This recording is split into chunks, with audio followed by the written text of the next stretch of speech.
Just let me let's go. All right, so we will be going live in three, two, one. Hello, everyone. How's everybody doing? Everybody doing good? Let's take a look at the chat line. We are also on Facebook Live on Evolution Enterprises. I have a special guest today. Uh, she really doesn't need an introduction for those of you guys that came to convention. She has become the lifetime number one travel booking agent when it comes to Evolution Travel. Booked over $2 million in travel bookings and counting. It hasn't stopped. Three, four, five-time I-10 card holder. She's now effectively been with Evolution Travel for 5 years now. And I have a really cool story to share with you guys before I introduce her as she comes on. And for those of you guys that have been in the inside, you guys know the format. We're going to take it toward the direction of very conversational. I'll be asking questions. We'll have some back and forth, and hopefully going for some deep dives into who this person is. But the story that I really want to share with each and every one of you is when I first met Jodi. And I'm sure there's a lot of new agents here as well. But when I first met Jodi, it was a birthday party with Evolution Travel, and we were inside a suite. And I swear to you, like the first interaction that we had, we started talking, and the starting line was, I thought this company was a scam before I started.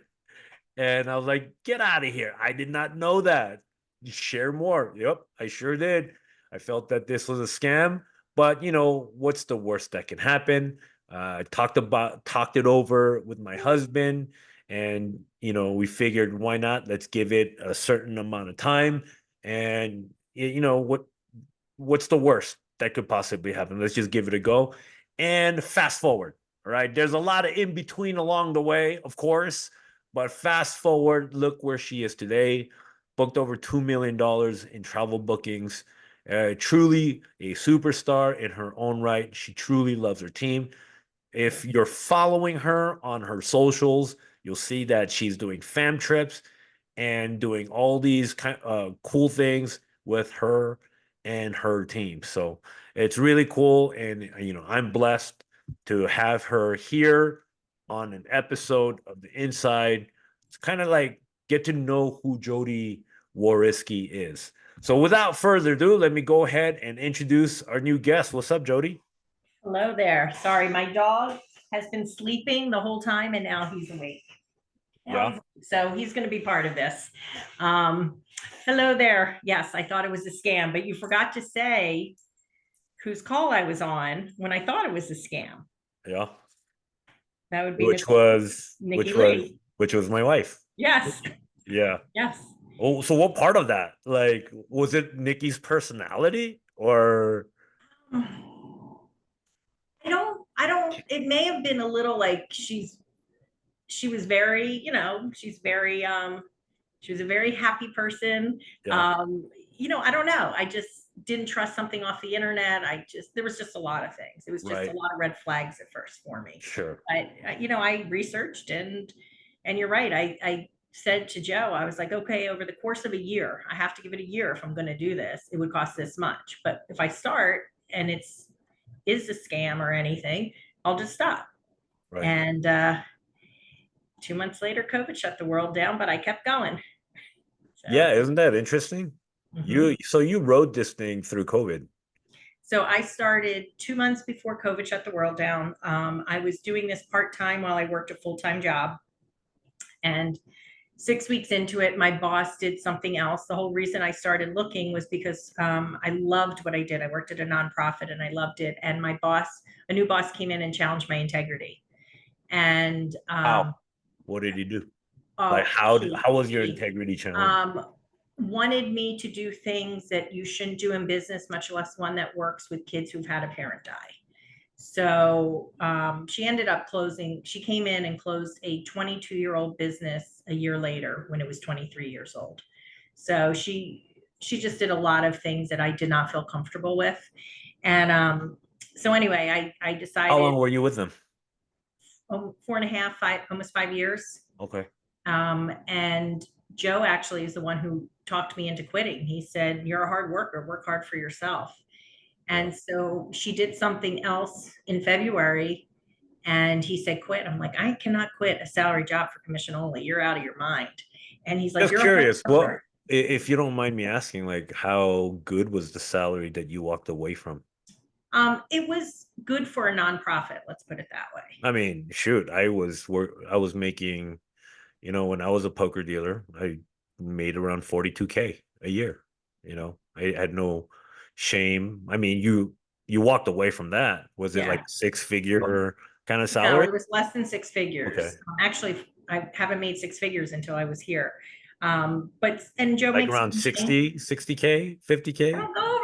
I don't talk about money that Come way. on, I like don't. I it's don't. got to be worth walking away from, like, especially if Well, it's decent. what was worth walking away from was my integrity, and Okay. I needed my So it didn't the integrity. matter what you could have made. Like No, you could be it making did. six figures, and if it challenged your integrity, that was Well, something that you I were was willing the to one walk. who told Joe I didn't want to walk away from it because we had two kids in college and a third going to college. And even though he's the main breadwinner, um, we needed my salary. So when she did something else, he said, "Just quit." And I did. And my last day of my salary job was March 11th of 2020. And that's when the world shut down. And Yeah. I cried for a month. But I like to say, I never said I couldn't do this. I said, "What do I need to do to make this work?" Mm, And I really do think mindset is everything. yeah. Yeah. So where'd that mindset come from? I mean, Always been a hard worker.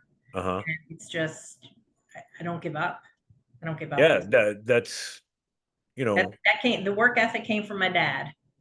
That's what I got. Work yeah, ethic. Came because from my I remember I was there, right? During COVID, the world shut down. dad. Mhm. I know personally for us, because you're in our organization, and I knew we needed a language change at the time because travel was, obviously shut down in that moment. And I don't remember how soon you started, like just before COVID, but it was very scary because a lot of people let this home-based business go Yep. during No, that I time. A lot started of people. I remember because January my 18th is when I started, and I'm coming up on 5 years in January. And I just what I did is I changed my marketing strategy. yeah, Instead of marketing for Europe and island vacations, I started marketing for US vacations and rental homes and things like that. And I was diligent about my posting. I literally posted or shared mock bookings or posted mock bookings every single day in 2020 from a week after I started. And that's how most of my clientele found me, was on the internet, because they had nowhere to go and all they kept looking at were pictures of, pretty places to go. despite because I can go off the numbers of my back office and organization. I want to say when the world shut down, if I'm right, if I remember correctly, it was officially at the beginning of March. It was like around March. March March 15th was, March on. yeah, we had a party actually for my husband on March 15th for his Yeah, 50th. And that was like I think that week is when everything came out.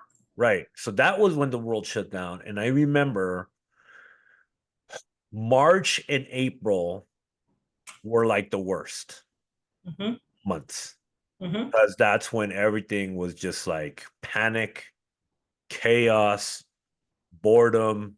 The whole country went in a tivy, with like, because people had nothing to do, they just were on the internet, and it was just, you know, a big scare around that Yeah, time. But the I unknown. remember after April, like, I want to say it's true because if you kept on posting, like, the world like officially was divided in that moment. Like, okay, half the world was saying this is BS, and the other half Was was, afraid.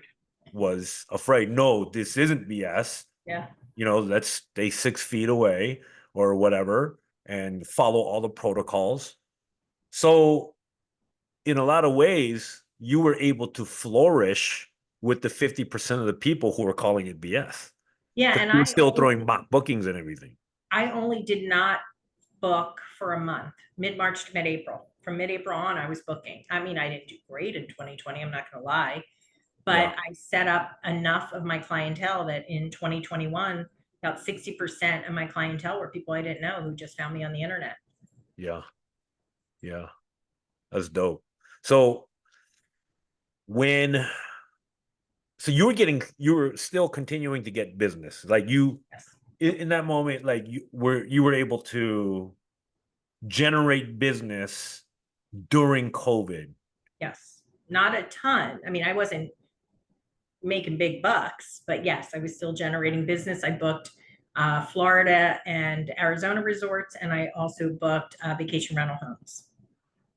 Right on. Well, I know Florida was one of the states that didn't Yeah. want to follow the protocol, Right, right? exactly. They're like this Ron DeSantis, if I'm right, like that was one of the governors that was like, no, I'm not falling for this. And he kind of let his state still kind I of remember I had one client who went to a luxury hotel in Florida, and she said it was less than 30% full. She loved it. She had the pool pretty much to herself. She loved it. So, you know what? I'm with her because early 2021, we were still not out of COVID yet, right? We were still following all the protocols. And that was actually the time that me, Nikki, Marnie was on a fam trip, but we all went to Jamaica and we oh, I met remember Marnie that. there, Yeah. right? And there was Dunn's River Falls. If you ever look up Dunn's River Falls in Jamaica and you see the pictures, you always see like people, like hundreds of people in Right. the Because you got to pictures in the hold back. hands as you go. Yeah. Right. Like all the tour guides are busy and everyone's like going along, climbing up the Dunn's River. But during that time, it was even more magnificent because the waters were roaring and nobody was there. Yeah. Yeah. We had literally Dunn's River Falls like to ourselves and maybe one other party. So yeah, I'm totally with like your friend. Yeah. And then I had people who were scared to travel, but did the vacation rental homes Yeah. because then they could still be somewhere by themselves and contained, but, look outside and have ocean behind them or a lake or something. Right. So, Right. So generating business, what did it for you? The mock booking? yeah. I've That been, seems to be like what identifies you. yeah. Like you kind of set that trend for Um, travel bookers because well, I didn't I set the know there's trend. mock bookings, but like when I hear mock bookings, like for me, I just think of you because that's how you really took off. Yeah.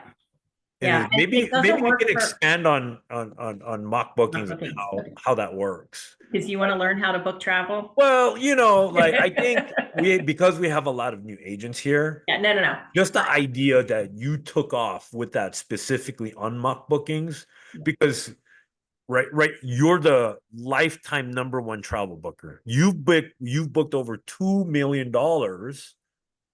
That's not a small volume. Yeah. When I put that in contrast with a lot of the agents here, right, in evolution, they're all making pretty decent income from that. But you've like just set a whole new stratosphere when it comes to, so I can imagine what kind of volume that is. Yeah. That Well, I want to start by saying just because something works for one person doesn't mean it works for everyone. yeah, What I will say though is I was very consistent with mock bookings. So for mock bookings, it's basically making up a booking, like pretending to make a booking. So in fact, I just am booking one probably when we get off the call. It is, I said, spend New Year's in Cancun, and I did a hotel for, I think, 5 nights. I included the transfers, I included the travel protection, and sort of like, for whoever remembers Garanimals, but it's like the Garanimals of travel. So you put the whole package together. Mhm. And the point of the mock bookings is to get yourself out of just the people who normally see you, join Facebook groups. So some people like to do mock bookings and share all over the country. I wanted to build up my local area. So Uh-huh. I only share into Facebook groups about 60 miles around Philadelphia Airport. Okay. And so it's not so much for people to book those trips, it's for people to start seeing your page and start following your business page. And so, like, I remember I had one client who said, I've been following your page for 3 months. I wanted to make sure you're legit. Yeah. And he Yeah. booked with me. Right. So the way, what I did is I started a week after I started here. I did a mock booking training. I'm like, okay, let me do this. And I remember my question was, how do I know where to do a mock booking for? And they said, what interests you? So I did, I usually do Mexico, Jamaica, and Punta Cana because I know they're nonstop from Philly. But I started doing my mock bookings a week after I got here. I would do about 2 to 3 a week, but I'd share them into Facebook groups every single day. So even when I started and I was working full time, I would do it first thing in the morning. I'd come home from work, I'd do it, and then at night. And I did it every single day. I never took a day off in So 2020. mock bookings to kind of specifying that you're It's like a marketing specifying an ad. exact place, Yes. resort, Yep. and a whole entire package Including flights, with the everything. costs, Yep. and you just kind of detail like what that client or person would enjoy. Correct. Right. And I know some people do mock bookings where they don't put the price, Yeah. or they put starting at, I do the exact price, everything that's included. And yeah, I was just diligent with that every single day. I had a call with somebody today and they're like, oh, I work and I can't do this, I can't do that. I'm like, you can't make excuses. There's Yeah. always time. You wake up 10 minutes early, you go to sleep 10 minutes later. Yeah. But that's not the only way. A lot of people ask, as far as booking, they don't want to just book for family and friends. I hate booking for family and friends. In fact, in the You beginning, do. I really didn't, but the past 2 years, people have been coming to me. I would rather book for the cold market. Sure. So, I hand out my business cards at my nail salon. I go monthly. I always have to hand out more there because they're always gone. Really? Um, Let me I see don't, your nails. what? You get your nails done? Getting them done Okay. tomorrow. All right. Yeah. All right. All right. Um, I, uh, I don't, um, I don't necessarily say to friends and family, let me book for you, but I say, can you refer me if you know of anyone? Yeah. So I'm not Yeah. really trying to sell to them, but I'd love the referrals, which would be Sure. great. So Referrals a huge business. yes. And It then is. repeat And you're clients. actually promoting to your friends and family Right. indirectly, right? Indirectly. Correct. You're not pressuring them, but like, hey, and I love that in a big way. I feel like when you do mock bookings and you already put the price out there, there's nothing sneaky about it. And Mhm. the people that are going to inquire and ask you directly from seeing that post are the people who actually have the money. Like, Yeah. hey, it could be like out of range Well, it's for a lot of interesting. people, but you'd be surprised how many people actually have the money that can afford it. And that wouldn't, be that much for them, right? So when they see, like, let's say $3,999, while that might be out of the ballpark with a lot of people, but for also another subset of the more affluent people, they're going to look at that like, hey, that's a great price, right? Yeah. And so you're attracting people who have the money to be able to spend versus, like, in my opinion, people who don't put the price, if I'm right, they have to actually do the sale and then surprise them with what it would cost because it was good enough to attract people, but they don't know how much it's going to cost. And a lot of times we can just get that out of the way. Yeah. Yeah. I mean, and the other thing too, like the call that he wants to book, uh, so I posted a mock booking a week ago. A client of mine shared it on her page, and he found it on her page. Mm, So he now wants to book that exact resort, which honestly, I don't get many. I'd say probably 5% or something. Do I actually book directly from that mock booking, like book that exact one? But at least people follow my page and then get to know my name, which is yeah, good. yeah, yeah. And then from there, you've just so what else do you do? I mean, when if you're saying you're not getting that much mock bookings, what would you say you average throughout a month? Like How from much I book? yeah, Okay, so I like this question. And, we do recognitions on our team, and I always like to show my team what I book because I yeah. like them to beat me, to be quite honest. Um, my my dog's crushing me. So this month I booked $405. This is a really bad month for me. January was my biggest month. I booked 168,000. I would say my average is between 50 to 75,000 a month. But Of I travel have book. good months and I have bad months. So as everybody does. Now, Um, I know it's been 5 years, so this would be a collection between all the marketing strategies that you utilize, from it's giving out your business card, um, mock bookings to the cold market. it's marketing, but then once you do a good job for a client, it's referrals and Yeah, repeat clients. that's right. Because I remember that was huge for Nikki. Because I mean, for those of you guys, I'm sure a lot of you guys, because we have a lot of travel bookers here. If you do a good job for somebody, I know one of the biggest things that me and Nikki really like heavily pushed is when your clients have a good time, give us a review. Yep. Give us a review because that, social proofing and social validation has always been huge for us. Like we want people to look us up. We want people to look at the reviews and like Mhm. read the stories and the experience that they had using us as travel agents, right? And what that did for us is I loved it because the client that she had a good time, or the client that she booked for, they had a great time. And they were constantly, you would see this referral part of the business. They would refer their friends and their family. And it just became this huge black book of clientele that would build up over time. Yep.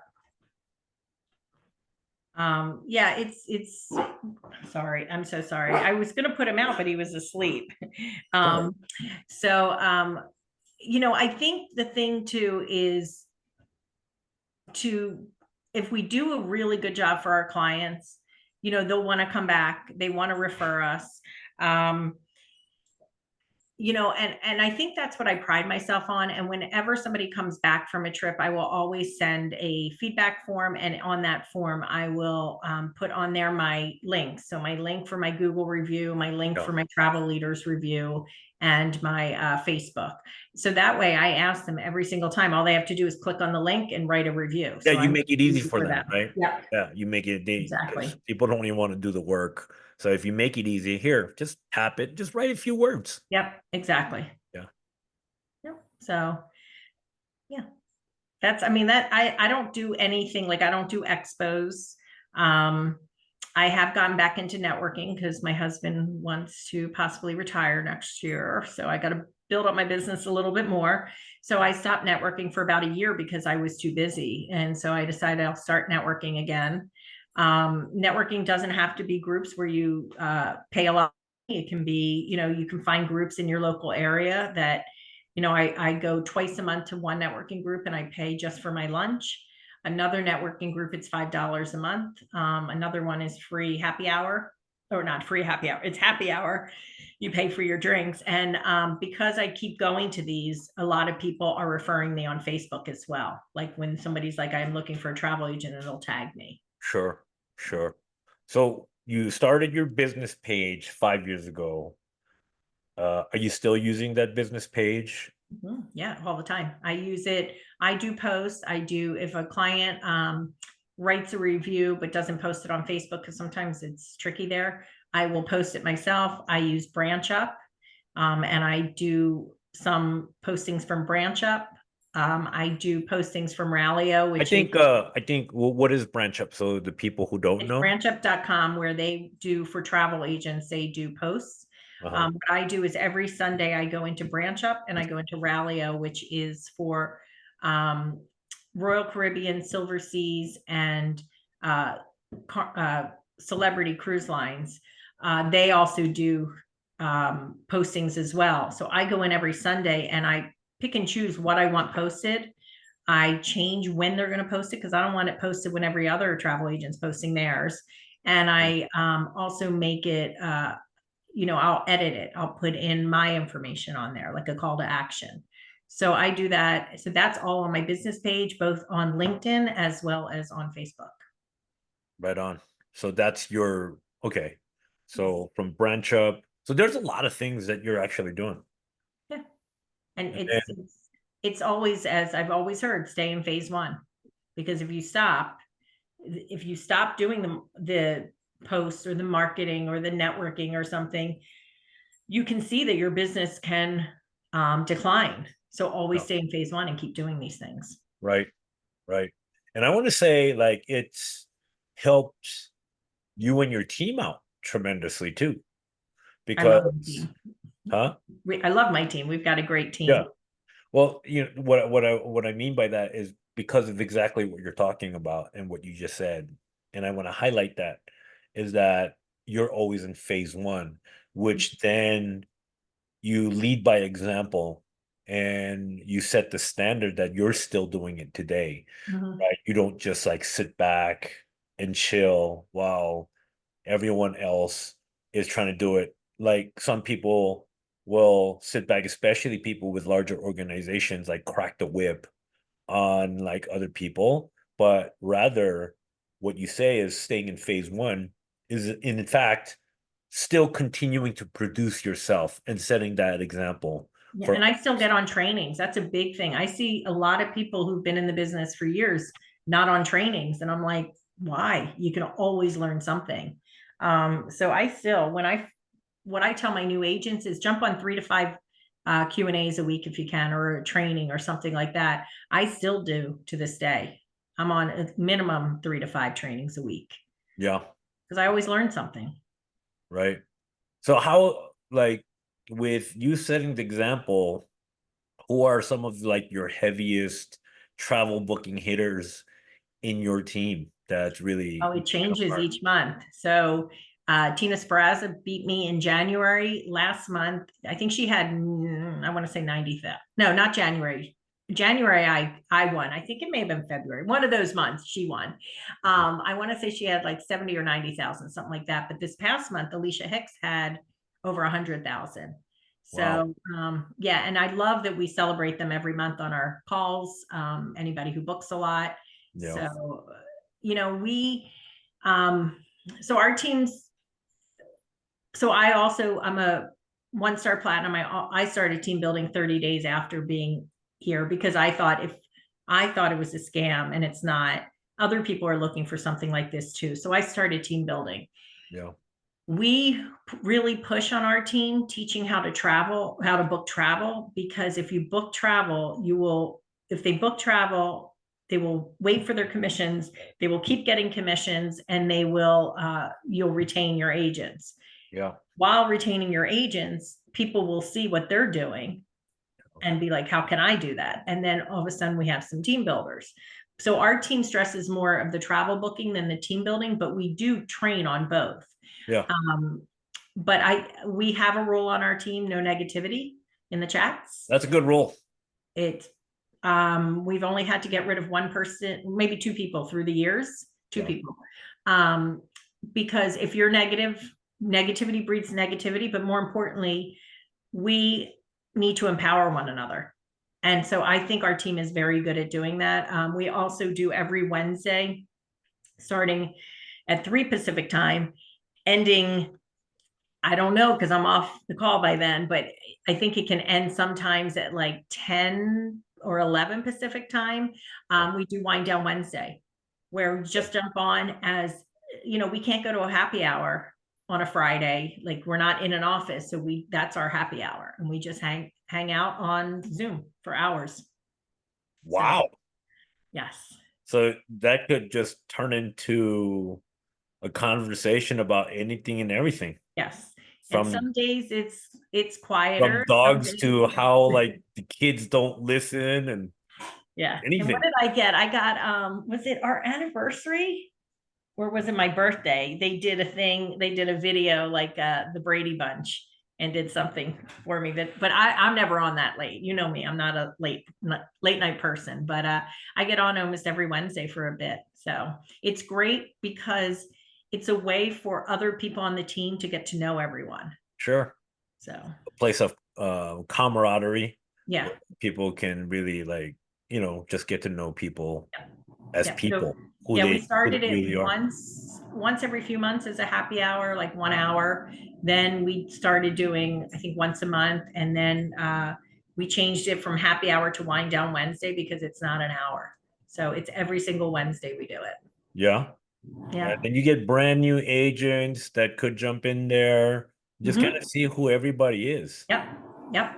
That's probably a good place where like people can see like, hey, I like this social gathering or I don't. Yeah.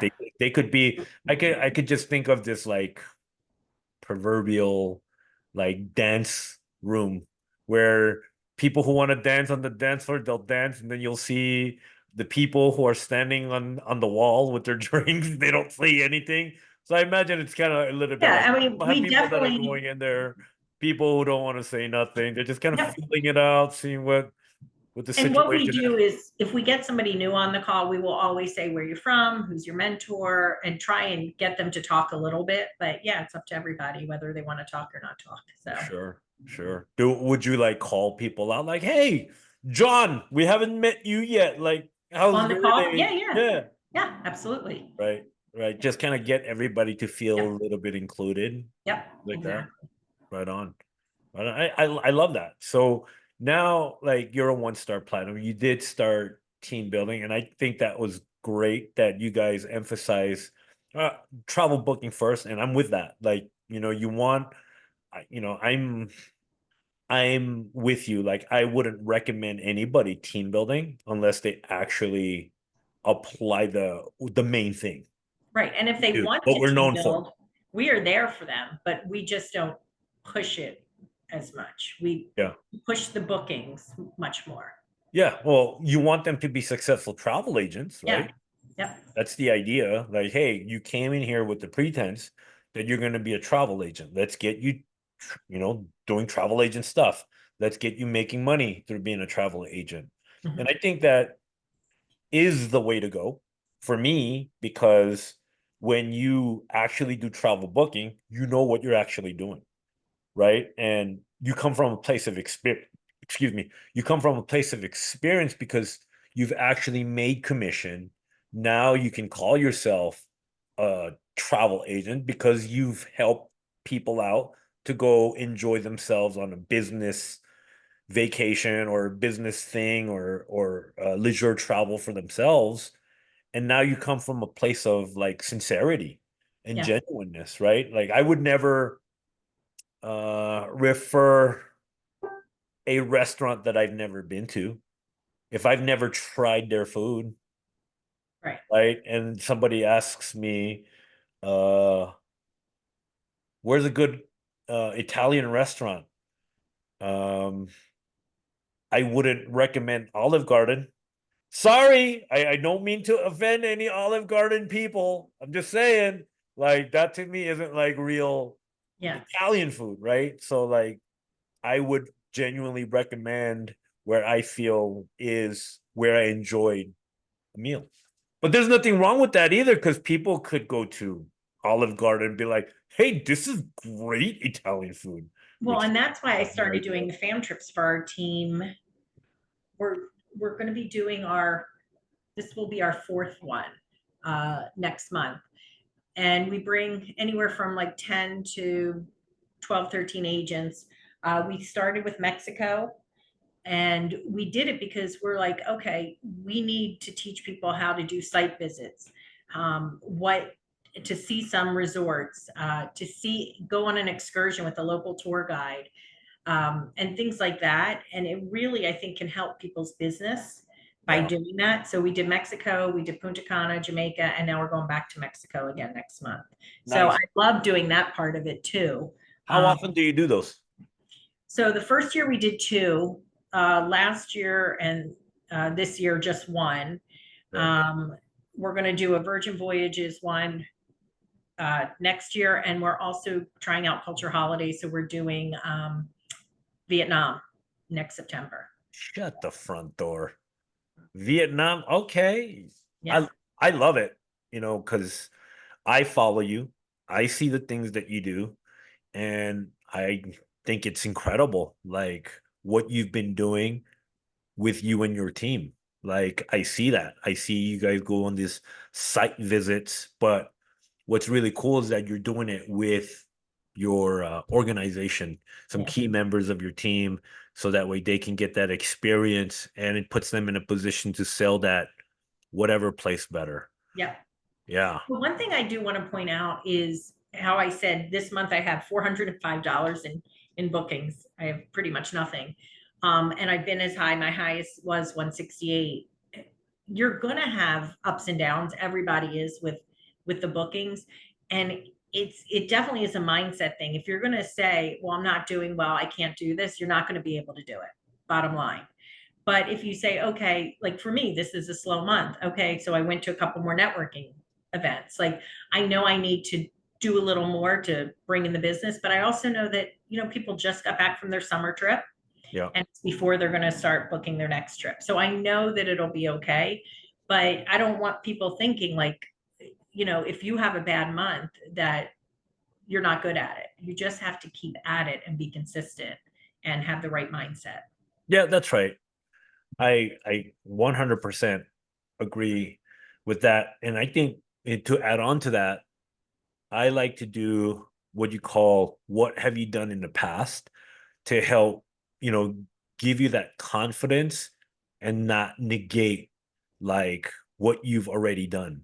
Because in the past, you've already had these incredible months like 168K, 50K, 40K. You can't ignore all of that, right? You've Right. done those things. So if you have a bad month, then like I like to when because see one of the things that I love is I love bringing people on board, right? And I've probably brought hundreds on board, right? And so like if I'm going through this stretch where like I'm not bringing anyone on board, what's my fallback mentality? Like, well, it could be you, but don't forget what you've already done. You've already Yeah. brought in hundreds of people. So it might not be you entirely. Right. And that's So what just Joe consider says to what's me. going on in that moment, like in that season or whatever. Could be that part where like we're now closing into Christmas, right? And people are dumping all their money getting Christmas gifts for their family, and that's where the money is going to be allocated to. So people aren't going to be traveling as much as and such, or let alone thinking about business ventures. Right. And I noticed that there's also a spike seasonally when it comes to a new year, Yeah. right? New Year's Eve, people are ready to start their new sense of self. At the And beginning of by the each way, season, it I'm could really be good very, at saying that to people, like, don't get down on yourself. But I do get down on myself. And Joe, my husband, who is the biggest support system, would be like, so you're having a slow month. yeah. You have this. It's summertime. You're going to be slow. And he doesn't seem to care about it. And he talks me out of like off the ledge a little bit. Oh, that's good. Thanks, Joe. Good job, It was a husband. good one. Yeah, good job, hubby. It's good Yeah. to have a husband that can have that bounce of rationale for you, right? Well, not always. He's not always the rational one. Once in a blue moon. Once in a blue moon. Okay. Well, I love the team that you have because you had that conversation with Joe about joining the business. Mhm. You also had that conversation with Joe when you were struggling with your nonprofit, right? And Joe's like, "Why don't you just quit?" Well, Right? So here's there's a my lot of time favorite. where Joe comes in and kind of like helps give you that balance of not having you jump off the ledge, like So you're talking about. he's great because he's sat through so many trainings and prospect calls, and he's like, he'll be listening to something. He's like, oh, is that Amy? Oh, is that so and so? Oh, is that this person? Like he knows like who's on a call, but he's always said, I want nothing to do with your business. Like he has zero interest in it. He's got his corporate job. Well, he wants to leave his corporate job next year. And he came to me a couple months ago and said, I want to help you team build. What? And I was like, what? I never thought I'd hear that. But he has somebody at work whose cousin was going to come to one of the calls, and then she didn't respond back to Joe, and he's like, I've been ghosted. I'm like, it's one person. Yes, you'll be ghosted by a lot more. Don't worry about it. So he wants to sort of learn the business a little bit more. So we shall So, see. wait. So tell me more about that, because now that's something I can relate to. So Joe has been with this corporate business for how Yeah. long? Well, For him this to be in one, a place at the age that he's at, for well, him this to one, say, he's been here since January, and he was promised certain things that didn't come through. His last job, he was there 11 years. The job before that, I think it was like 14, 15 years. Um, he he's in IT and he's a director. And what he does, like his last job, the reason why he left is all he was doing was laying people off. That's all he was "Oh, that's doing. It was horrible. just literally 2 years of laying people off. That's bad juju. So he comes to this place and then he That just that's does, really like a crappy feeling. I don't oh, know, like that's like getting used to it was like horrible. I want to say that's like almost relatable to like being in like a corner or a death business, because you're Oh, just he, like bad emotions, bad feeling. and he would He's gonna have be the front people. line of the fire too when he fires people, like let Yeah, people that's what he go. was. And people would thank him because of how he handled laying people off, which was just, but so then he goes to this new job. They promised him some things that didn't come through, and he's working out of the home. He was been working from home for the past 11 years, and he's only home now on Fridays. And he started working under a boss who micromanaged. And Ugh. Joe's in his 50s. He's been doing this since he was in his 20s. Like he doesn't need to be micromanaged.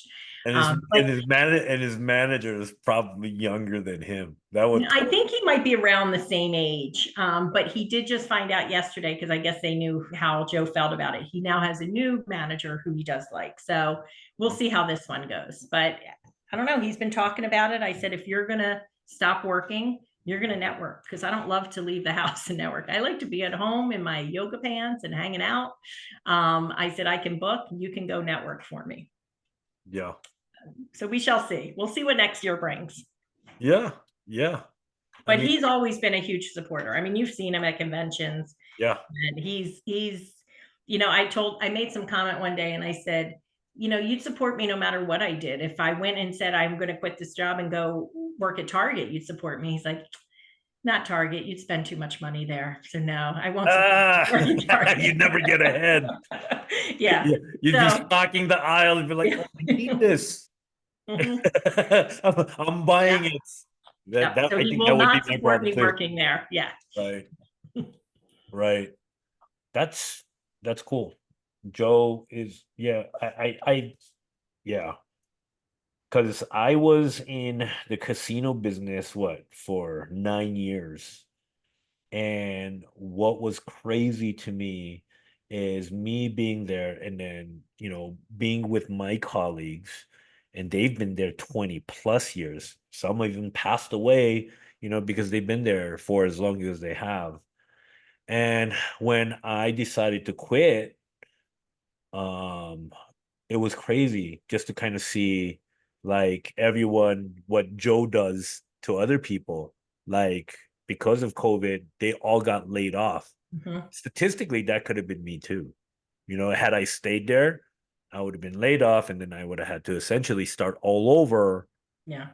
at a different casino. So wow, that's wild that you get someone like Joe who's been at a company for 11 years and decide to go somewhere else. Yep. Yep. So, And then now start over in a different environment. Yeah, sure, he has the skills with him, but you're going in and you have to answer to somebody, right? You have to answer to a boss. He may be a micromanager. That's No, the part. He's like, yeah, that's annoying because, yeah. especially me at my age, I couldn't deal with it. If I go into a place and I get this somebody who wants to micromanage me, like, Mhm. I know at my age now, I know what I like and I know what I don't like. And no, I don't like people barreling down on me, yelling at me, writing me up for like the stupidest, innocuous little things. And, like, forget that. I would rather quit and just keep going and do something else. Well, and also with micromanaging for for our team, when I first started team building, I would text people and say, "Hey, there's a meeting today. You want to jump on?" And they'd be like, "How do I quit?" I'm like, and Sam Iorio used to do that all the time, and it would annoy us. And then I finally thought about it. I'm like, I'm not these people's bosses. Like, I mentor people. We're all adults.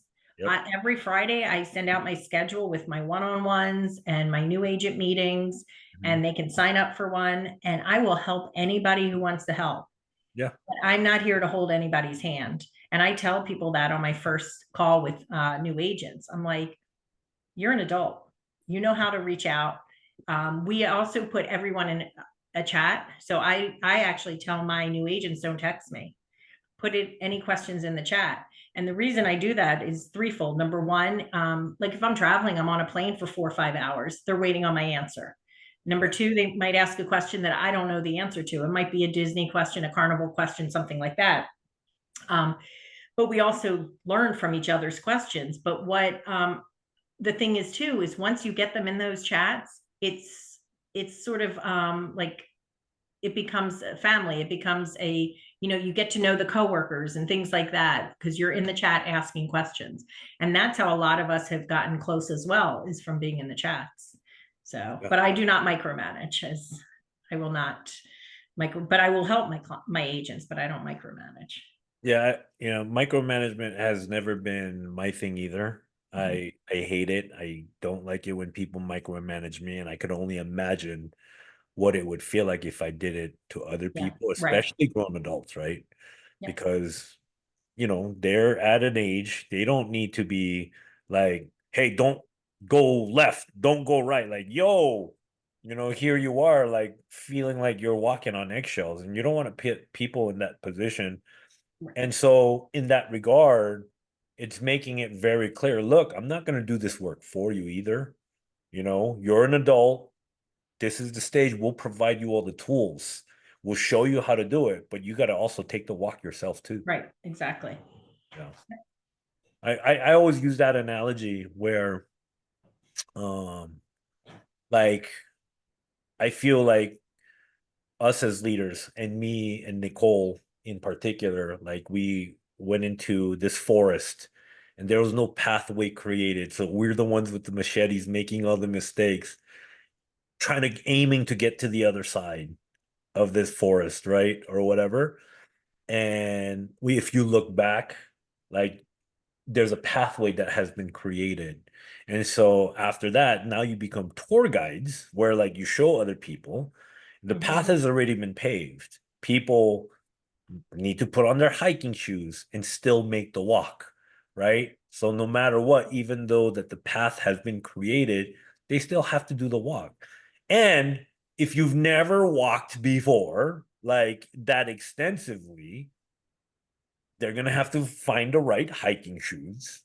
Mhm. And even when they do, they're still going to get blisters on their feet, Yeah. Yep. right? So it doesn't come out all comfy and cozy. And I think that's a huge lesson that I like to like spell out in a lot of time in a lot of ways. So people get like what this journey is like, Mhm. and look at you. Look what you've done. Well, And I want to bring up something else with travel. So May 2021, I told Joe actually before that, I said, I want to go to Cancun. I said, I've not been to Cancun since my 20s. And he's like, I have zero interest in Cancun. And I was like, come this on, isn't Joe. the Cancun from our 20s. Let's go. And of course I take him to Secrets Maroma and he falls in love with it. And he's now the biggest proponent of Mexico. But what I said is, I want to go, and I think I had free night stays from my bookings there. We had to pay for our airfare. We had to pay for our transfers. I said, I don't even know what the airport's like. Like when I walk out of the airport, how am I finding my transfers? What's the place going to look like? The hotel. So if you financially are able to do this, I say get out of your comfort zone, book a flight, go somewhere and see what it's like so you can be a better travel agent to your clients, because you can say I've been there, or I've paid the visit tax, or I've used the kiosk at the airport, so you can sort of talk them through it. And I think a lot of people don't have the mindset of you need to invest in yourself. So for me, like there's a networking group, BNI, and you could pay anywhere from, I think Stacy Wren pays 500, mine would be 1100 per year. It depends on where you are. If I paid 1100 to join BNI, if I get 2 clients a year from that, that has just paid for itself with commissions. Just say 3 clients. Right. People need to invest in themselves. Get on that cruise line, go to that resort, get on a flight, do something, figure it out, because you really will be better travel agents having traveled and having seen places. So that's my little. What I realized just now as you're talking is when you're talking at certain angles, you have your 2 platinum plaques behind you. Yeah, Joe just did all this. Do you like it? It's a little full of It myself. looks good, but it also makes it look like you got the Disney ears as you talk. Please don't say that. Brandon's on the line. Please don't talk about Disney. I cannot unsee it anymore. Like you got darn it. Don't say Disney to me. All right, Joe's gonna I can't unsee it. It's like you're totally Disney right now. It's Joe's gonna have to redo the room. That's it. What's wrong with it? I'm not a Disney person. Disney is no. Well, there's a lot of people. Yeah, Ed Bailey, you better contact Joe and tell him to move that right now. Lynette's like, no, I can't unsee it. Stop it. Stop it. But I agree with you. Reinvesting in yourself, especially when you go into these trips, they call it fam trips for a reason, right? Familiarization. Yep. So like for those of you guys that are brand new agents, you should be going. You should, because you go in that place of experience, you breathe the air. You get to feel the customer service. It's not. Why'd you have to say that? Now everybody's saying it. Look at you. You had to like shift over. I'm changing. So I'm changing. I'm changing. Oh, all right, there we go. That's hilarious. There we go. Like I could. Dude. There was nothing wrong with it. Yep, that's it. But like Ritz is writing something. She was just on a Caribbean fam trip. There's MexicoFamTrips.com and CaribbeanFamTrips.com. They're a great resource, like to go on a fam trip. You pay, it can be anywhere from 600 up to 1,300, something like that, where they do everything. I mean, you have to pay for airfare too. But I know Ritz was just in Punta Cana. I was supposed to go with her and I did not go. And was able to see a resort and to learn more about, I'm sure, about Punta Cana, things of that nature. So definitely see what you can cut back too. Like people were like, I don't have the money for this. Okay. Like for me, a big thing for me is I love Travefy. Some people love Travel Joy or Turn. If you go to Starbucks, cut back Starbucks. If you go out to eat dinner during the month, cut back one dinner. Invest it in yourself, and you'll see a change in your business too. Yeah. Yeah. I mean, I think social proofing and that social validation I alluded to earlier, it's one of the best things that you can do, because that is attraction marketing. Mm-hmm. And, a lot of people don't realize how many people are actually watching, because people might not click the like button, or people might not comment, but people are watching. They're scrolling and they're watching. Yeah. They're scrolling. They're seeing it. And even though if it's a fraction of a second, like you're there in that Punta Cana, and you can't erase that visualization that already imprinted when they scrolled and saw you there. It happened. You're Mhm. there. It's social proofing. Oh, that, they might not say the words, but, in that brain synapses of in that moment that they see you with the pictures of your agents and you in Punta Cana and doing the resorts, that's more proof that's Jodi being Jodi, doing what Jodi does as a travel agent, Yeah. right? And And one other thing for travel agents, I don't know how many people do this, but email marketing. I hate it. Absolutely hate it. I do it about 4 times a year to my clients. I know I need to do more. If you're a team builder and you can add them to your the people who the prospects who don't sign up with you, add them to your email marketing. But I just sent out my email marketing last week, and I had 3 different people who now want to book trips because of it. So make sure that you stay in your clients' minds as well, or people who have ever been interested. As soon as I know that somebody's interested, I add their email address to my email marketing. So you can do that with MailChimp. You can do it. I use MailerLite. There are different ones you can use. When I first started, I didn't pay, but now I have too many, clientele yeah, not even clientele, because or email list of I also use it for team building.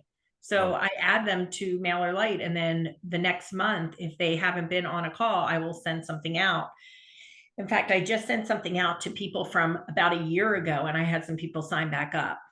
So, and not sign back up, sign up for the first time. sure. Um, so you can keep their email addresses. Don't get rid of them. Keep them, put them in like a MailChimp or a MailerLite or something like that. So that's how Yeah. you can reach out to people too. For I used to do when I learned the program of ClickFunnels, and that's under Russell Brunson, and having an email list. The biggest thing that I learned from that is that could accrue to 3% of your business, depending on like how big your email list is. Like you never want to say no to extra business, right? So yeah, you may, push out 10,000 emails, but if you get 3% of that, that could make your entire month or year, Yeah. depending on what kind of client that you get. So, that's something you don't want to negate either. So I think that's a very powerful move. And another thing is, don't always just post, about bookings or like mock bookings, things like that. Post information. Like today, we all got in our email about the passports are going to go, you'll be able to do online. So that's the first thing I did, was I posted it on my Facebook business page as well as my LinkedIn business page. And then that's something I shared on my LinkedIn personal page. So my Wow. LinkedIn personal page, I don't post anything about like a mock booking or anything, because LinkedIn, the way it should be, is about networking, not so much sales. Sure. But I will put informational stuff on there. So that's another way to keep you in people's minds, is by posting on LinkedIn as well. What advice would you give one, a brand new agent that's just getting started? And then the follow-up question is, for an agent who's been in the business and hasn't really taken off in travel bookings yet. Okay. So the first thing, know your why. Know, why are you joining? So I always ask new agents, why are you joining? Are you looking to do this full or part-time? What do you want to get out of this? Because everybody's different. We have some agents who want to make this their full-time thing, and other who just want to book for friends and family. So I would say, know your why. Um, Trust the process. Don't jump through trainings, and join as many live trainings as possible. I also tell people um, that this is a business opportunity, and it will take time to grow. So what I tell agents is, do you have $270? And they'll be like, yeah, great. Give it 3 months. That'll give you enough time to know if this is right for you or not. If you only give it a month, you're doing yourself a disservice. So I try and explain that during those 3 months, finish your initial trainings, do mock bookings, get your business cards done, jump on as many trainings as possible, do a lot of certifications in the beginning, because you have a lot of time in the beginning. Okay. Um, somebody who is not doing well, I'd want to see their business page and see what they're actually doing to If market they even themselves. have one. Yes. I want to know what they're doing to market themselves. Are they being consistent? Because I got to tell you, most of the time, I'll have a Zoom with somebody and they're like, I can't get a client. And I look and I'm like, in the past 3 months, you haven't advertised or posted anything on your business page. So, which is fine if that's not the route you're going. Have you been handing out your business cards? Have you been going to networking meetings? Like, so just sort of see what they're doing You and would see if they're basically being audit, consistent. you would Yeah. audit what they're doing, Yeah. essentially. And I don't have all the answers. I mean, I had one agent who's following somebody else's way of booking, and she basically said everything I was taught was wrong. I'm like, I'm the one who taught you everything. But for her, she wasn't going far with things that I was teaching, and she found somebody who she likes how they handle they train and things like that. Right. Find that person for you, because somebody might hate my trainings but might love somebody else's travel trainings. Like, Right. find that person who you align with. Check if they have a YouTube channel. Get on any trainings with them. But always, copy the right cat. Don't copy, but be, not incentivized, be influenced by them, but don't copy everything. Yeah. So I, I I firmly agree having a partner, someone that you could align with, will only help you, right? Like birds of a feather flock together. If you surround yourself with, you know, 5 millionaires, who's going to be the sixth? You, right? Like you want to align yourself people who are doing things or are, have that alignment in hunger and business oriented without making excuses. And we got to also be careful, right? Because you said no negativity. It's really, I noticed that it's also very easy to fall into that trap where you might be negative because we all have our negative mhm. moments, right? But then that partner that you're sharing those negative moments with gets used to it, and then now you guys are just being negative with each other, and Well, and then so I was talking more like it just becomes positivity, trying to, toxic.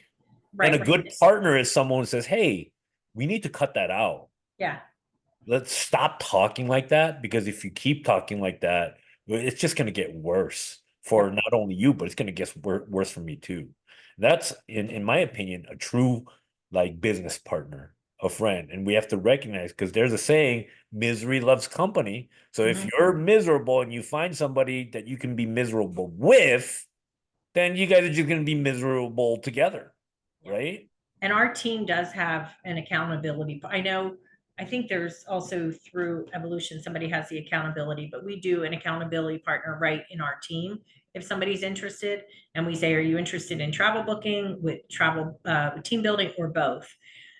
Granted, you don't always know setting somebody up if it's going to work or not, but when it does, it works really well. So I had an accountability partner for about a year and a half, and we talked every Monday morning. Yeah. So, Who's your accountability partner? what'd you say? Who's your accountability partner? It was Kelly Adrian.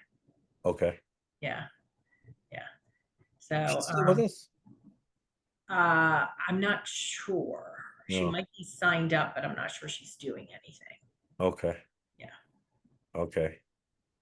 So, but no, we talked for about a year and a half every Monday and talked about what we were doing, talked about, we pushed each other. It was great.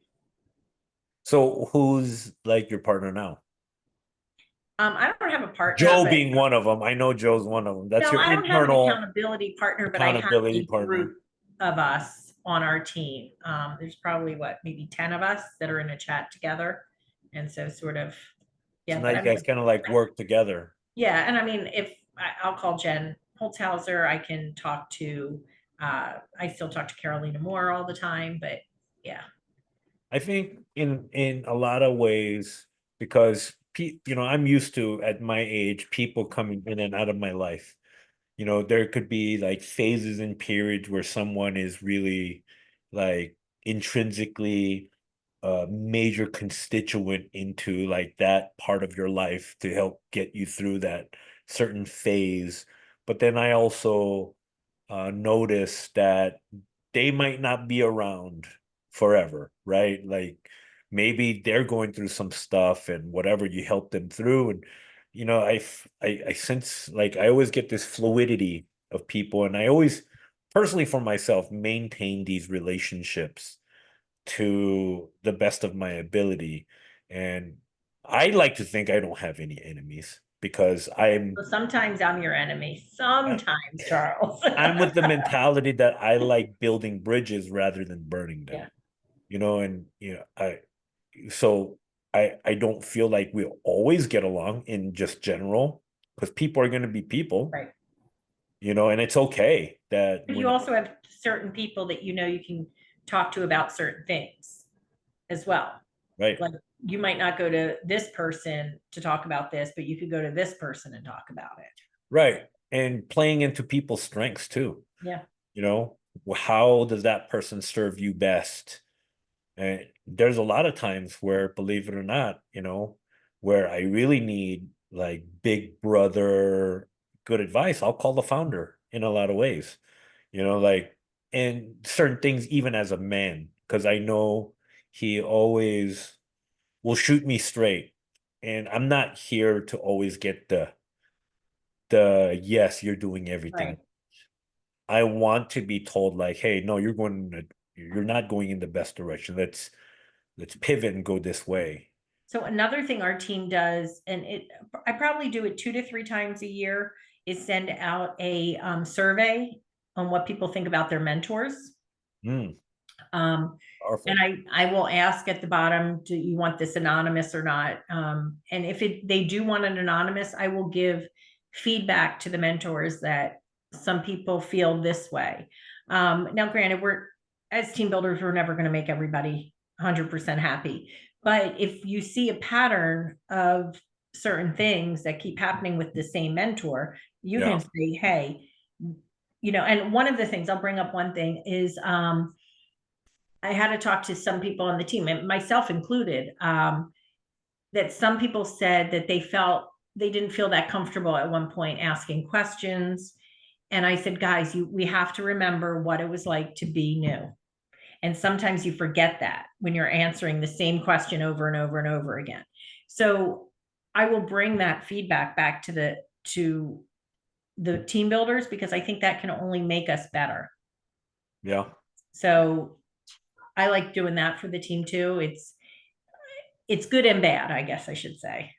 Yeah. And it brings a position of self-reflection too. Like, wow, I have 5 or 6 people saying this about me. Right, You know, you can't deny now. Like, right, exactly. maybe if there's a clique that band together, yeah, I can consider that as one voice. But if we're really diving deep into who's really saying what, and they're all not even connected together, but all Right. essentially saying the same thing, that is a pattern. That is like, Or wait a minute, I have to self-reflect here. we Like, also got a bunch back. Our last one was probably about 3, 4 months ago for Cara Morrow. And everybody said what a great mentor she is. So you uh, got to celebrate that too. yeah, So, yeah. So let her know about that. But I think it's always good for all of us to self-reflect and see how we can do better. I'm a firm believer in that. Like, if people are separately saying good things about a person, then that really shows that person as their character, Mhm.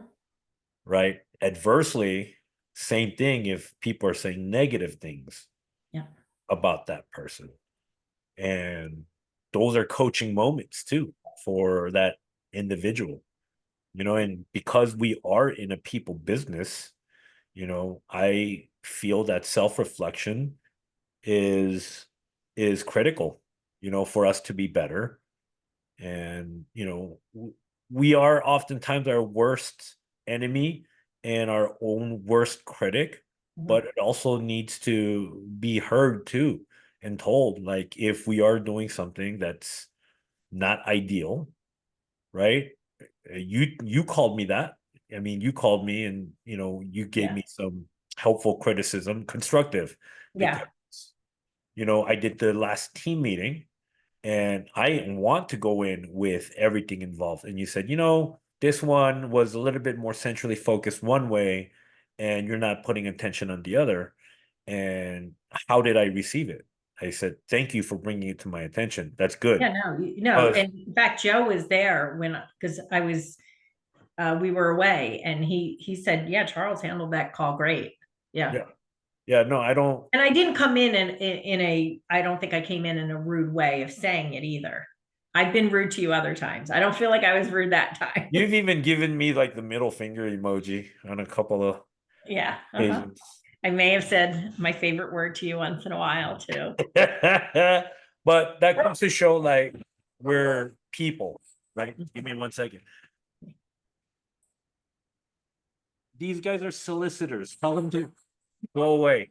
Hey, Darius, can you Aw. can you tell them to like go away, Thank please? you, Ritz. That was very nice. Because they're solicitors, and you got my dog going crazy on me. So we both have dogs, so we're gonna go through some situations. Mine finally is sleeping. That was very nice, Ritz. Thank you. Yeah. Give me 1 second. Okay. And one thing I want to point No, out. thank you guys. No, thank you. Thanks. Appreciate it. Bye. Yeah. There you go. See how you get rid of solicitors? Yeah. And one thing too is, I mean, like by booking so much travel that I've done, it doesn't mean I know everything. Yeah. There's so much I don't know. Um, there's so much I still can learn. So I don't know. I think it's interesting. I get a lot of private messages. Can you help me with this? Can you help me with that? And like some people will ask me about Carnival. I'm like, girl, if you knew me, you would not be asking me about Carnival because I don't book Carnival. Yeah. Like, and there are certain things that um I don't know. I just think that not everybody has an answer, but if we all work together, we Well, all what do you book mostly? If you don't book Carnival, I book a lot of all inclusive. So I do a lot of Hyatt inclusive. I book for cruises, Virgin, Royal, Celebrity mostly. But yeah, a lot of my business is all inclusives. all inclusive resorts. Yeah. And Carnival is all right. So here I want to say this. When you're doing mock bookings, let's put it this way. I just had a call with one of my agents and I said, if you're what you want to post for mock bookings or what you want to market, no matter what, if it's a mock booking or not, is what type of client you want. So for me, I booked one Carnival throughout my time here only because the guy booked it and said, can you take it over? I want to book I want to post, I want to market the type of trips that I want to book. I want the type of clients who aren't going to spend, hey, I only have $1,000 and I want to go away. I want somebody who's got minimum this amount of money. And so what I market is for those type of clients as well. You don't want to, with mock bookings, you don't want to go too high in the pricing because you'll lose people. You don't want to go too low. What's the Sometimes sweet spot? yeah, and sometimes what I'll do is on my What's the personal, sweet spot? Like, what is I usually try and I don't go above about 2,500 per person is okay. what I try and do. But if I have luxury things, like I love Hammock Cove in Antigua. I posted about it maybe a few months ago.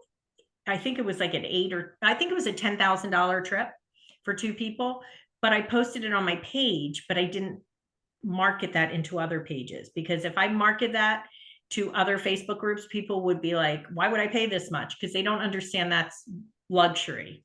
So you can still add things to your page without sharing it into other Facebook groups if it's too high in pricing, if that makes sense. I think it also leaves room for a lot of upselling too, right? So you post something that's a reasonably good price that attracts a certain people. Yeah. And when you start going over the details, I'm pretty sure you come across Yeah. plenty Like of this people is that your say, garden view hey, room, but I can give you this room. right. Like they see, okay, so the 2,500 covers this, but what's the next one above that? Yeah. Yeah. Right. And so you might come in with an introductory price of 2,500, but they might upgrade it to like a $5,000 Right. And thing. so if you don't want, just say, and I'm not bashing Carnival, but if you don't want, the type of clients who go on Carnival cruises, um, you'd rather have people who go on Celebrity, then you got to market yourself for those people. Or if you don't want people who go to reuse, but you want to market yourself for people's secrets, like you have to think about what you're marketing yourself for. Because I don't market myself towards the reuse, I market myself towards the nicer hotels. So something like that you have to remember as well. Yeah. What you put out there is what you attract. Yeah. Yeah. I mean, I personally like that approach because clearly when you're able to book and generate as much business as you did, that has to come from a good foundational point of what kind of clientele that you're attracting. And it's not the cheapos. And I get it, like, and I get that a lot, like, especially with travel agents where they say, especially when they first join, like, do we give them the best deal? What do you Right, say to for a that? deal. Like, what do you say to that? Like, If I want to know somebody what you calls, would say to that. if I know what somebody, I would say to that, but I want to know what you would say to that. so I'll answer you as if a client's asking me. I want the best deal. I say I'd be happy to price a trip for you. I'm not in it for just the best deal. What I'm in it for is my knowledge. I don't just price out a trip for you and let you go. I'm with you every step of the way if there are any issues. In fact, I just dealt with an issue with somebody in Punta Cana yesterday. That's just a side note. And they're thrilled that I did it. I handled it rather than them. But I'm with you every step of the way. So my value is what I can do for you as a travel advisor, not just pricing a trip. And I've turned clients away. It is okay to fire clients because I don't want somebody just looking for the deal. I find a lot of new agents will come in and say, oh, well, I can find it cheaper than what we can get this hotel for. I say, well, a couple things. Hotels only. What I tell people is if I can get you the same price or cheaper, why wouldn't you use me? You're giving the commissions to Expedia or to RoomRes or to whoever, or not RoomRes, but Expedia or whoever, booking.com. Why wouldn't you use me? Because then I get the commissions and I'm here to help you if there are any issues. A lot of times with new agents, they'll say, well, my client says they got it for this price. Okay. Did you look yourself? They go to the final page to see the taxes and the fees? Are you comparing apples to apples? Like you have to make sure of that.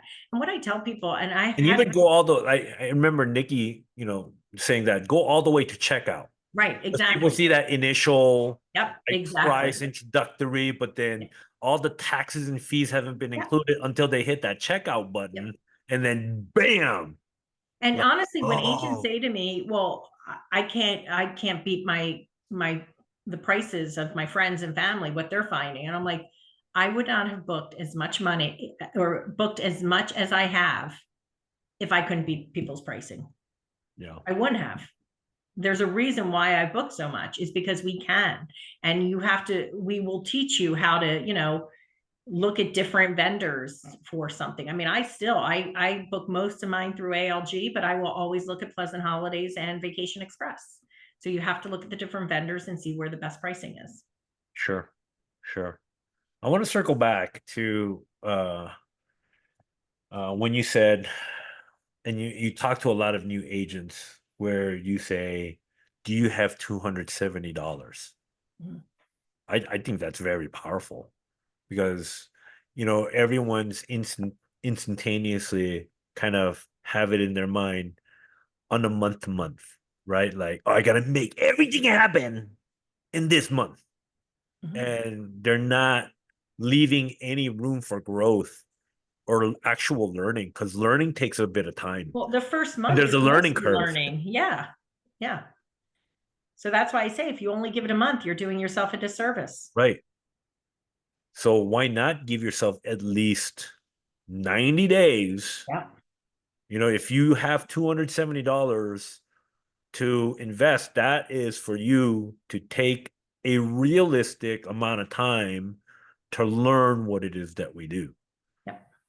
to actually learn it. And I think that's powerful because when everyone tries to cram everything inside that 1 month, it's most likely gonna. I mean, are there cases of people, getting their first booking, their first month? Sure, of course, there are a lot. But I also noticed that there are people who come with some experience, but there are people who join this business with zero experience, nothing. It's a complete niche change for them.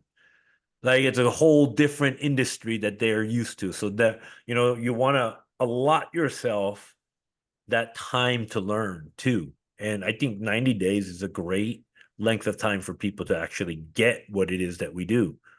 And I also, on my first call with agents, I want to know their story a little bit. I want to tell them I say, I'm going to tell you my story. I've been successful at this, but I'm going to tell you why some people aren't successful.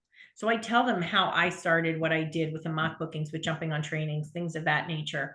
And then I tell them why some people aren't successful. And I say, you have to decide what you want for yourself. So, Yeah. And that's a big thing, right?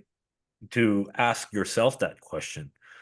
And I've always erred on the side of defining your success, like defining exactly what it is that you want.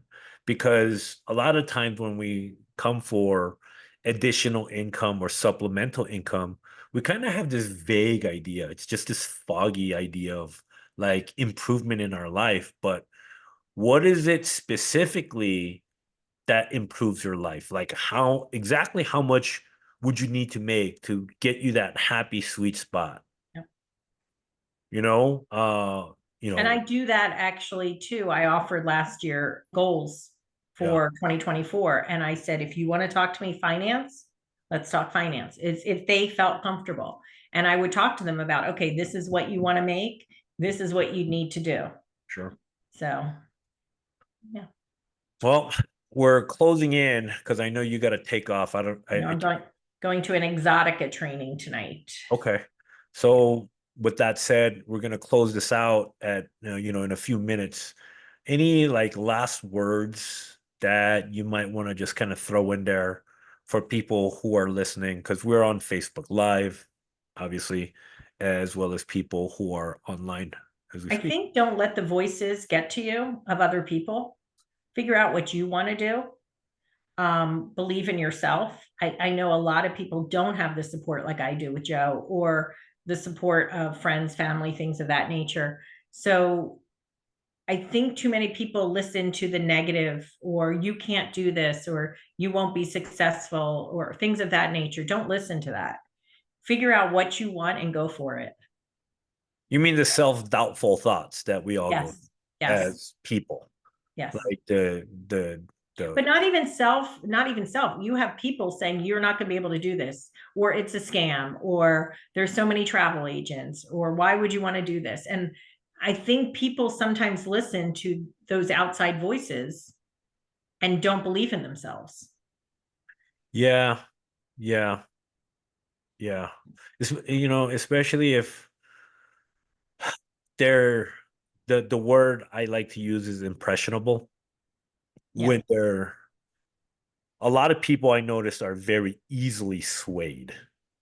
Like they forget to, and I'm a big, huge supporter and advocate of taking advice from people who are qualified to give it. That's something that the founder talks about all the time.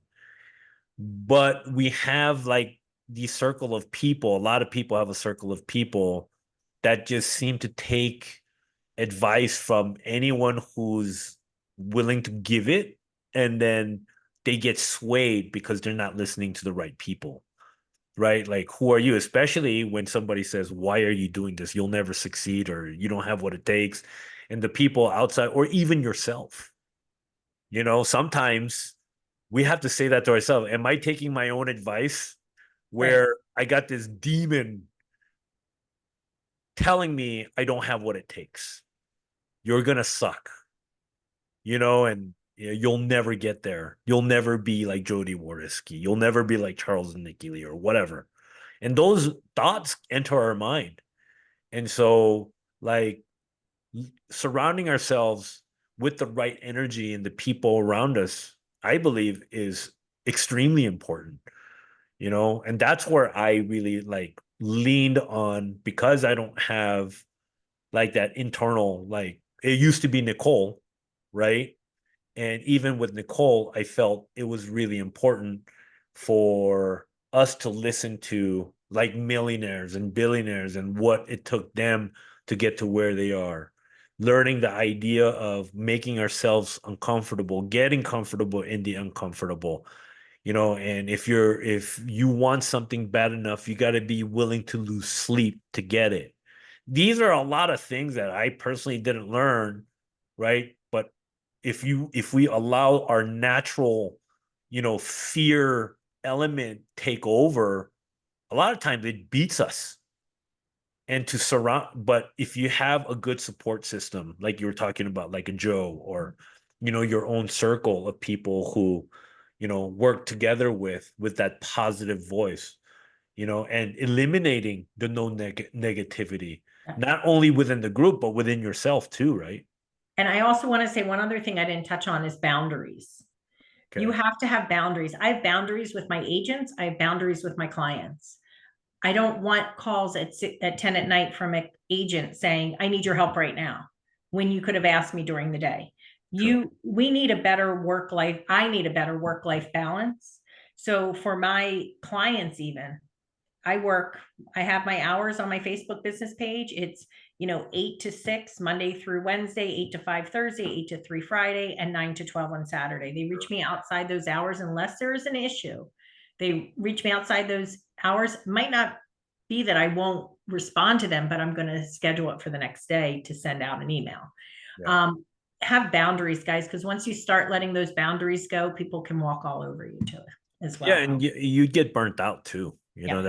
That's a thing. Like if you're just like a 24-hour, 7 days a week service, you're gonna find yourself, especially if you have a team, you're gonna find yourself like never having that break to kind of enjoy your personal life Yep. and what matters to you most.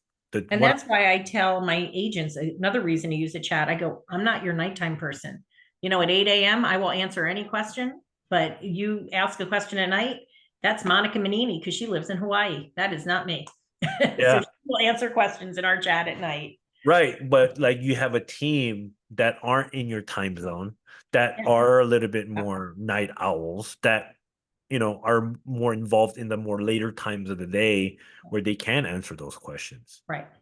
right? Yeah. And then just everyone remember your why you joined. Your why can change. My why's changed a little bit, but it's sort of remained the same. I never want to work for a boss again. It's my ride or die. Um, have faith in yourself and follow, get on those trainings of people you like. Yeah, absolutely. I couldn't agree more.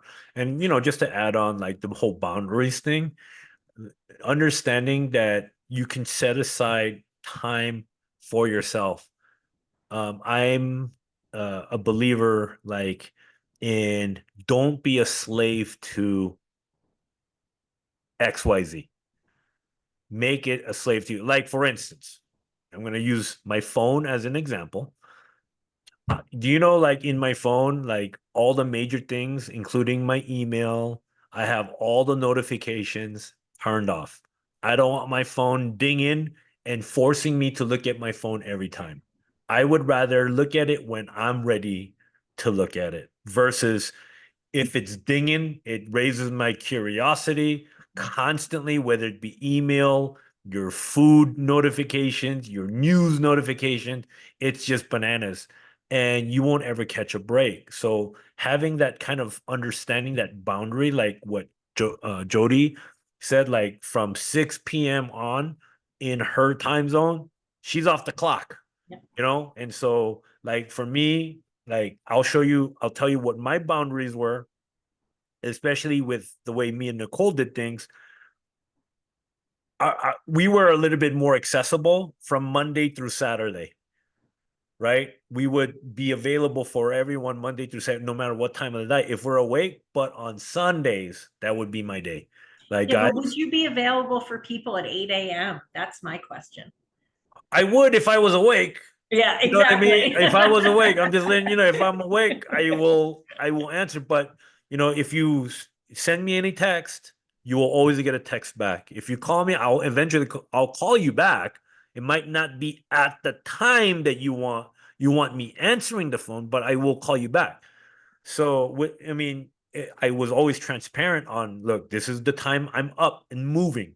So just know, like, if you call me at this time, I probably won't be available. But from Monday through Saturday, I'm here. But on Sundays, That's your that's day. my day with my God. That's my day with God. That's my day with my family and my children.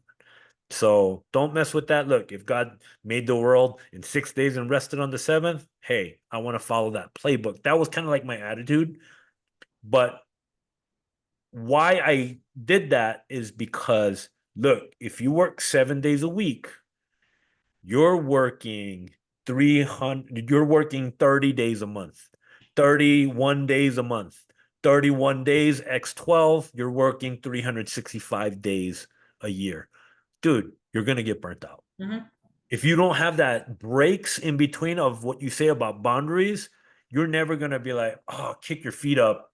And you do those where like you go on those trips with you and your team. That's another, way of catching that break. Like, look, I'm not available because I'm actually working, but still it's like my way of breaking away. You guys said you'd say that you wouldn't watch TV or Netflix. I'm like, that's my downtime. Ah, I wake well, up in yeah, the because you're morning. like 6 o'clock off. Well, Like, I'm wake up in the morning and I already am thinking about laying in bed and watching TV at night. I love TV. That's yeah, my thing. that's So, it.